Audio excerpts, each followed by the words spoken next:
A couple of years ago, my son and I would go into Barnes Hall Juvenile Detention Center. And when we first would go in, we would divide the teams up, and there would be a captain on one side and a captain on the other. They loved playing basketball.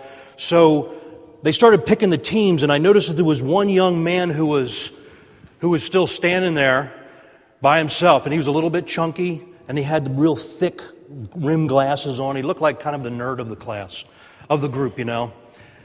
And he was on my team, and there was a Hispanic guy was the captain of the team, and I said, "Hey, you ready for basketball?" And he says, "No." He says, "I hate basketball." He said, "I never get a basket." I said, "Well, tonight's your night." I said, "This is going to be the night that you're going to get your first basket." He's like, "Oh, okay." So he's dribbling down the court, and the guys are making fun of him because he's tripping over himself. And I stop, and I go to the captain of the team, and I said, "Listen," this Hispanic guy said, "Tonight you're going to help him get his first basket." And he's like, "All right." So any time in the night I would try to pass the ball to him, and he'd take a shot and miss, you know. Then the Hispanic guy shot the ball over to him, boom, up in the hoop. And he's a little bit stunned, and I'll never forget the Hispanic guy. He jumped up in the air. He was more excited about him getting a basket than himself getting one. And the title of this is Championship Mentoring, the unmistakable value of mentoring others. See, it's the deposit or it's the investment that you make in someone else's life that has eternal impact on their lives. So let me just lay a quick foundation here. After we're done playing basketball in Barnes Hall, one of the evenings, all 12 of the young men sat down in a circle, and I asked, "How many of you have mothers and fathers who are still your mother and father, you know, that are married together?" And only one out of the 12 had that. There was no father figure in their life. Number one problem in the United States is a lack of fatherlessness, a lack of mentoring in the home. So, real basic, it's got to start in the home.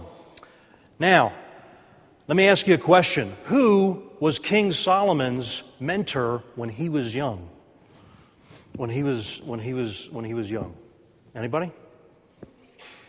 Who? I believe it was his mother. And who was his mother? His mother was Bathsheba. Now, as soon as I say Bathsheba, some of you think, "That loose woman." That's what you think. Now, I want you to think about this. David forced her, she didn't have a choice, to sleep with him. Then he arranges for hubby to be killed in the Afghanistan war, and then comes back and says, "You're going to marry me." Bathsheba was an honorable woman. She is, in Proverbs, he says, "Listen to your mother's teaching." He says it at the beginning, and he says it at the end. So Bathsheba, you think most of these kings were pathetic fathers. They were. Samuel was terrible with his kids. The kings, if they have 40, 50, or 60 kids, do you think they have time to spend with them? Being the king, they were great leaders. But the women were the ones that were mentoring. So mentoring is not a man thing. Let's just get that. This is a woman thing also. So I just want to, get that out. Get that out in the open. I'm like Matt running up and down these stairs here. I want to be like you, brother. That's right. So really, a lot of times mentoring happens through close relationships or a common cause. Sometimes you can't just generically look around the room and say, "Oh, I'm going to mentor that person." So I think one of the greatest models of mentoring in the Scripture is Joshua and Moses. See, Joshua was Moses' protege. He was the one he was training him. So mentors spot those with loaded potential. Those who are loaded with potential, they're looking for someone who's willing to grow. You know, in Exodus 24, verse 13, it said that Moses and Joshua climbed up the mountain.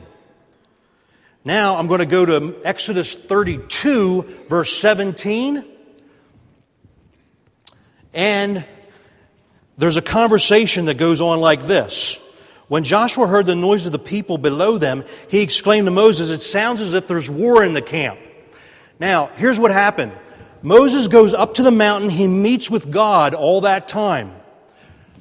Back at the camp, remember Aaron making a golden calf? He's back here making a golden calf. Where was Joshua at? All of a sudden, Moses is coming down off the mountain, and all of a sudden he's having a conversation with Joshua. So here's Moses. He's going there. He's standing here talking to Joshua. He goes, "You know, Joshua," he said, "we walked up this mountain in Exodus 24, verse 13. Now it's Exodus 32, verse 17, and you're still here." He was hanging up. He got as close to God's presence as he possibly could. See, somebody that's hungry, someone who's hungry and say, "You know, I've screwed up a lot in my past life, but I'm willing to be mentored. I'm willing to change." And that's what Joshua was loaded with potential. Loaded with potential. So, that's why Aaron didn't have the job. You know, Aaron didn't get the job. Joshua got the job of taking the people the rest of the way in. I would have fired Aaron a long time ago. After he did that calf, that's it, you're done. You're fired. So, the second thing, my wife says I'm black and white sometimes, so just a little bit. Next thing is mentoring is about on-the-job training. It's not a classroom effect. It's about on-the-job training. In Exodus 17, verse 14, it says, "The Lord instructed Moses, write this down as a permanent record and announce it to Joshua." You know, several scriptures in Proverbs talk about walking a crooked path, and then they talk about walking a straight path. And I believe that a mentor is someone who helps people, who helps bring a protege into walking on a straight path. It says, "And acknowledge him in all your ways, and he will make your paths straight." So it's talking about having wisdom from the Lord. So what happens with a mentor is they're engaging in training. I'll give you an example in my own life. When I was in 10th grade and I started running cross country, my very first day out for the meet, it was 95 degrees out. I just quit football. Do you remember that, Pastor Mark? And Pastor Mark and my dad had a little discussion about this. I thought, I was 100 pounds in 9th grade. I thought, I'm not going to make it. I was getting clobbered by these guys in football. So I go run cross country. I thought, that'll be easy. Football practice was easy compared to that. 3.1 miles. So I'm running. The whole season I got beat by 3 girls. And the girls started 3 minutes behind me, or 1 minute behind me. Now, for a 10th grade boy, that's an insult. Okay? But the next year, if you go down to the Solanco High School track, you'll see a memorial, not a memorial, but the track is named after a coach named Coach Art Harrington. And Art Harrington decided, he was watching a couple of us, and he said, "I'm going to come back, and I'm going to coach next year." So he gave me a training regimen. Through the whole summer, I ran approximately 60 to 70 miles a week. The next year, I ended up being 17th in the county meet out of 250 runners, 17th in the county meet. Why? Just a little training. I was kind of on a crooked path, you know. I needed to get somebody to get me on the straight path to winning. So that's something powerful that happens in mentors. The third thing is they inspire courage. In Exodus 17, verse 10, Joshua did what Moses commanded. There's a very key word there. Joshua did not go, "Hey, Moses, who do you think you are telling me what to do?" He said, "Whatever you say, Moses, I'm going to do it." That's the key in being a protege, in being a disciple that's going to be growing in this area. He led the fight. He led the men out and fight with the army of Amalek. Meanwhile, Moses, Aaron, and Hur went to the top of the nearby hill, and as long as Moses held up his staff in his hands, the Israelites had the advantage. And when he lowered his hands, the Amalekites gained the upper hand. So, mentors and pastors and leaders are there to stand with you in your battles. times of big decisions. Sometimes I ask Pastor Mark, I'm thinking through something here. What do you think about this? And then all of a sudden, I just get clear insight from that. There's a book out called How Full Is Your Bucket? And they talk about in the North Korean POW camps during the Korean War. This is the antithesis of inspiring courage. They said the North Korean camps were the least, they had the least amount of security, the least amount of barbed wire, and they had the least amount of people escaping, but they had a 35% death rate in the camps. They used the least amount of torture. But what they would do is they would use a tactic where they would get the soldiers to turn on one another. And they would do that by, if they snitched on them or they gave them information, they would give them a cigarette. Or they would have them stand in groups together, and they would all have to stand up and say to each other how they messed up and what they could have done better. And they were beginning to erode their team, their morality, their teamwork. Whenever they got letters that came that were good letters, the North Koreans withheld the letters. Whenever it was your house just got foreclosed on, they immediately gave them the letter. And they were beginning to erode. One of the men got to the point where the one guy was drinking water out of the rice paddy field, and the commander said, "Soldier, don't do that." He says, "Who cares? You're not my commander anymore. I'll drink this." 3 days later, he died of dysentery. So these people hope was pulled out of them. Their confidence was drawn out of them.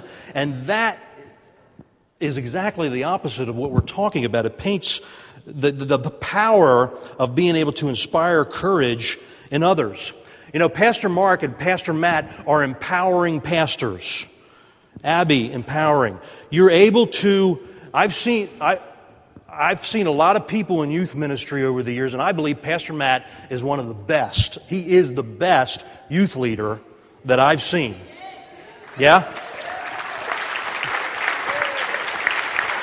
Now, one of the reasons is because he empowers, he gets behind people. If he spots a gift, he says, "You can get started doing that." It was Cody and drums. It was, whatever area he sees. When I see 40, I always count. When I see 40 kids down in the youth room, and 20 of them, their parents don't even come to this church, there's something good going on.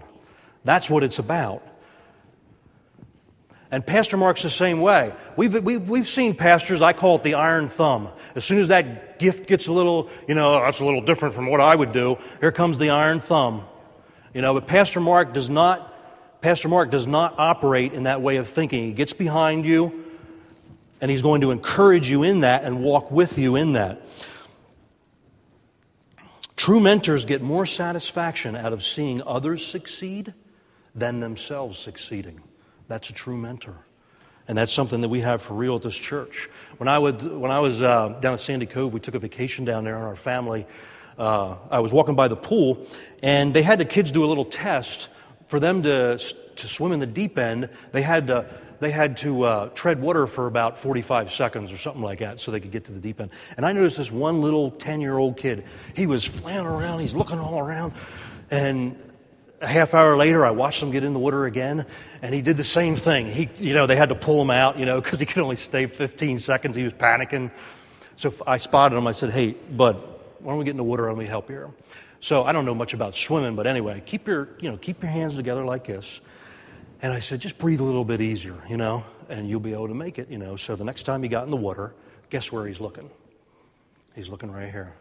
And he's gone, he's swimming, and he's looking right at me. I said, "Yeah, 25 seconds, you can do it, man. Let's go. You got it."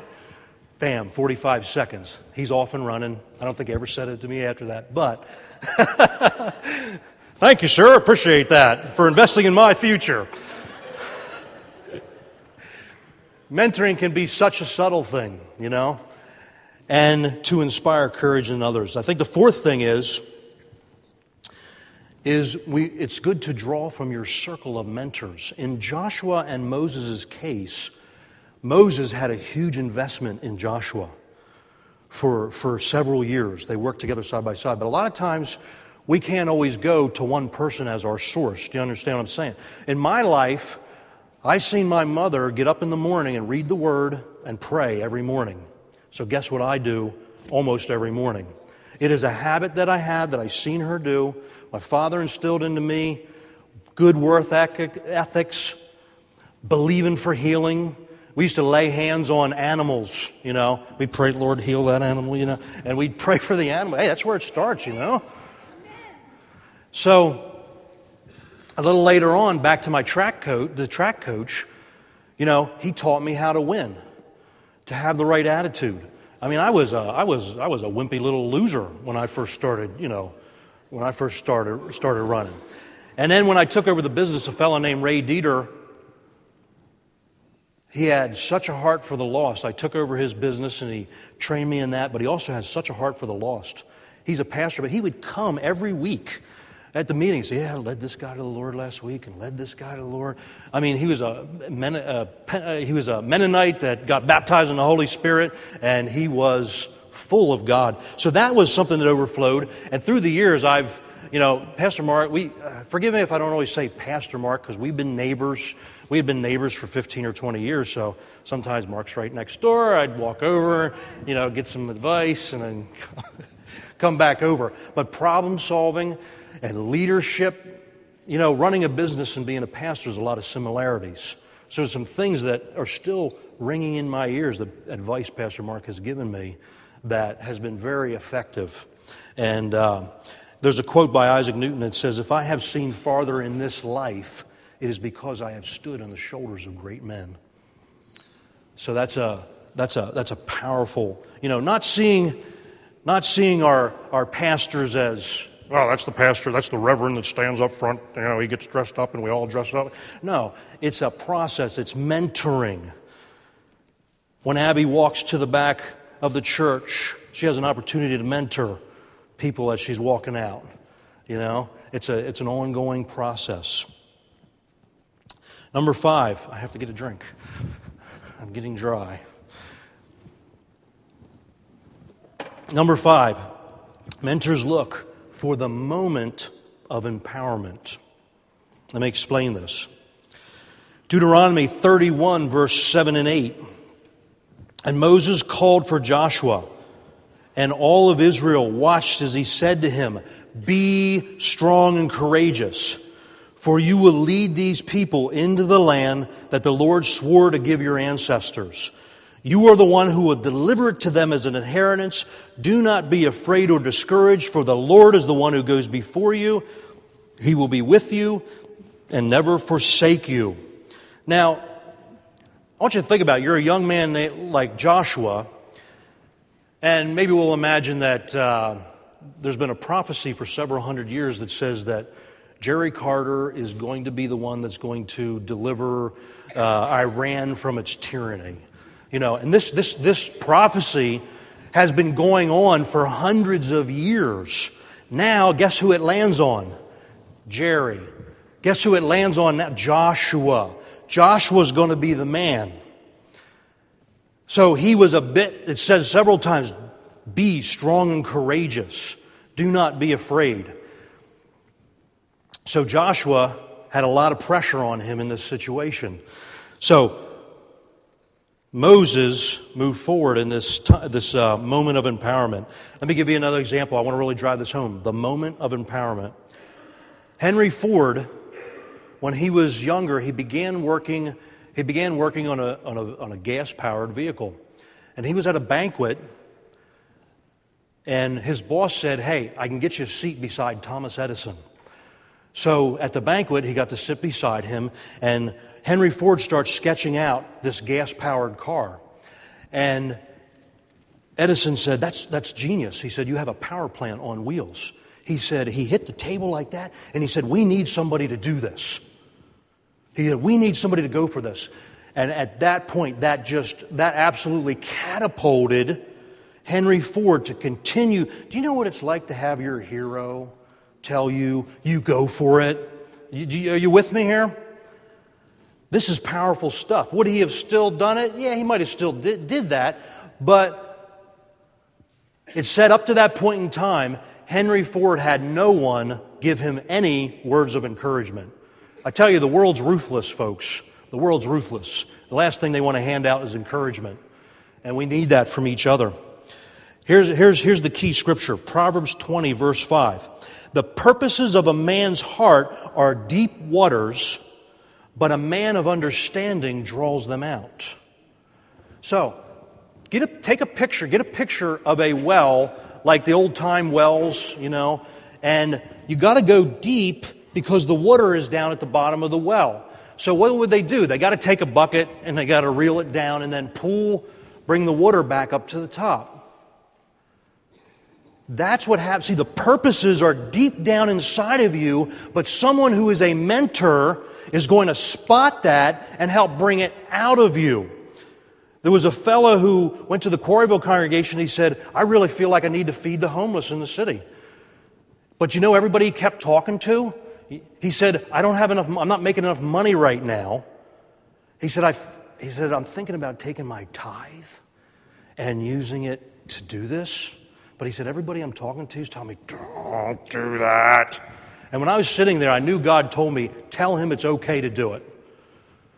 So I told this guy, I said, you go for it. God's putting it on your heart. He's going to provide, the church will be okay for 2 weeks.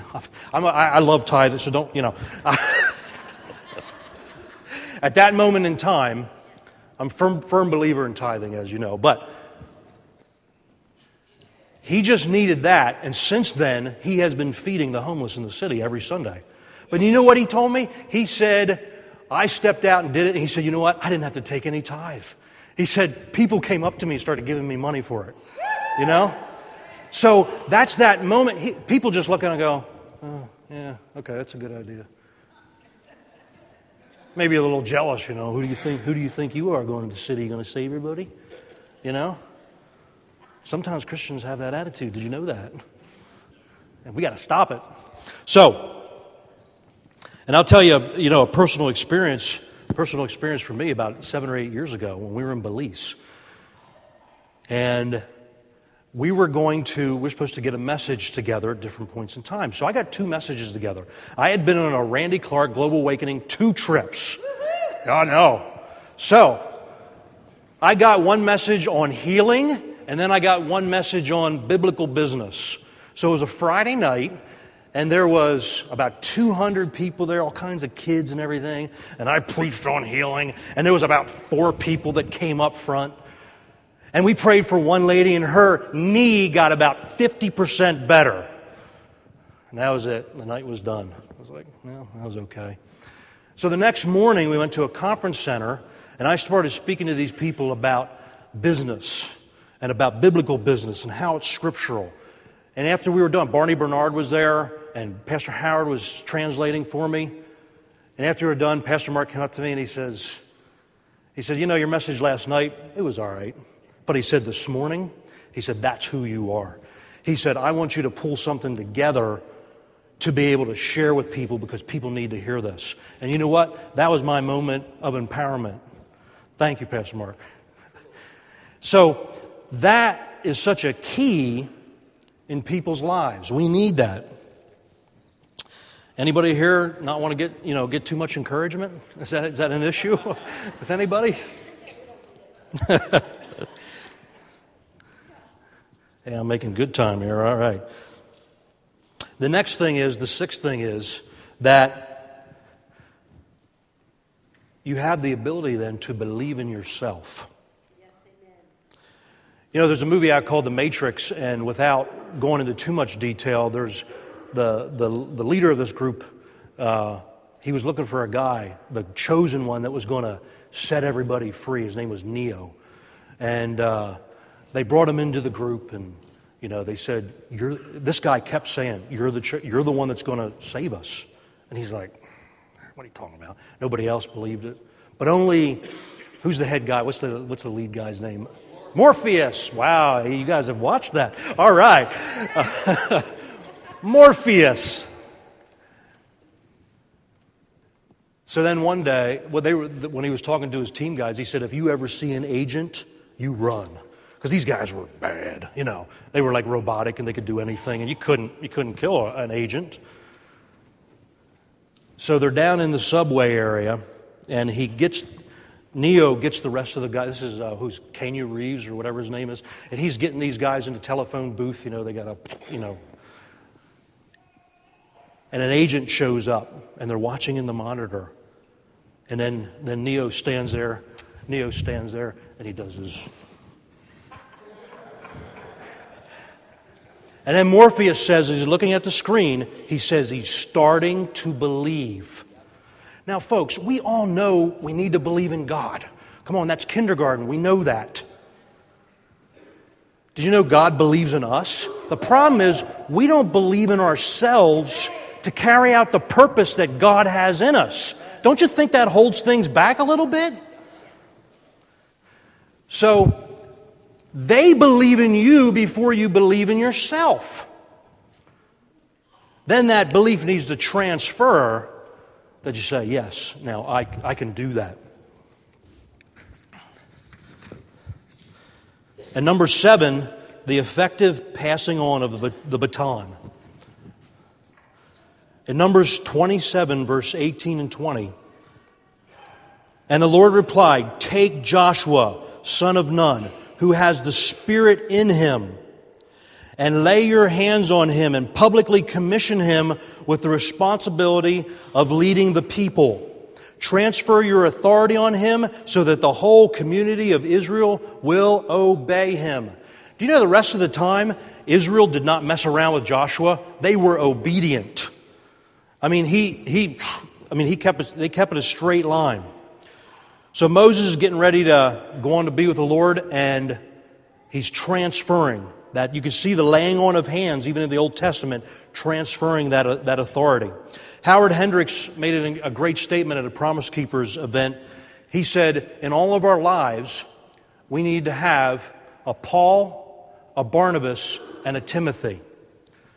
So in other words, you have someone who's a peer. Well, we'll just do it simple this way. You have a Paul, and we have a Barnabas. That's the horizontal relationship, and we have the youth over here. We have the Timothys. So all this can be going on at the same time. While you're being mentored, you're mentoring others. Jesus said, freely you have received, now freely give. Freely I have mentored you guys. And they didn't know what was going on either. You know what? They didn't get it until the book of Acts. And they said, oh yeah, I remember when he used to say. So a lot of times when you're mentoring people, they don't realize it. They don't know it. But the impacts come later on. Sometimes it's a very, not very rewarding job. A Paul, a Barnabas, and a Timothy. David, where are you at here? David, come on up here. I want to show you, I want to illustrate something to you. And in a relay race, when I was watching a relay race lately at Solanco, you know the spot that they messed up at was in the baton, the handing off the baton. Relays are won or lost in the handing off of the baton. So I'm going to show you three different ways. I'm going to stretch out here. I don't want to pull anything.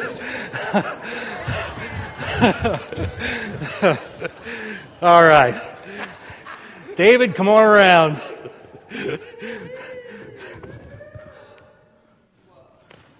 Now, that's the first way. That's a stubborn protege that says, I already know it all.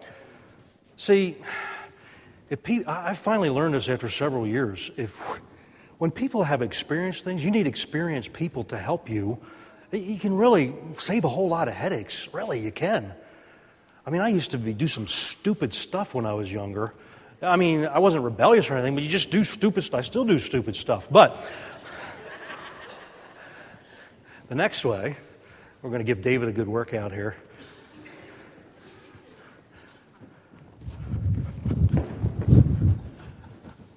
So that's what I seen at Solanco the other week was the dropping of the baton. Once you do that, you have a certain zone that you have to hand that off in.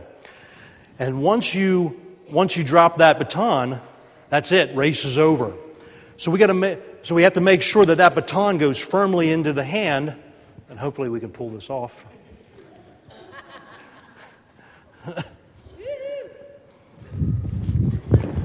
Now you take off and go. Now, thank you, David. Thank you, David. Now, did you know that if you take 4 runners and they're running a quarter-mile relay, and they each run 11 seconds in the 100 meters, okay? If you add that up, that's 44 seconds, right? So the guy should run 44 seconds. Did you know that they cut their time down to around 41 or 42 seconds when they run the relay? Because what happens is, if you noticed, I took off before he got to me, and then I'm moving at full throttle by the time I'm going. So they can cut their time down. So mentors can help accelerate your purpose. There's more power in that. Are you with me?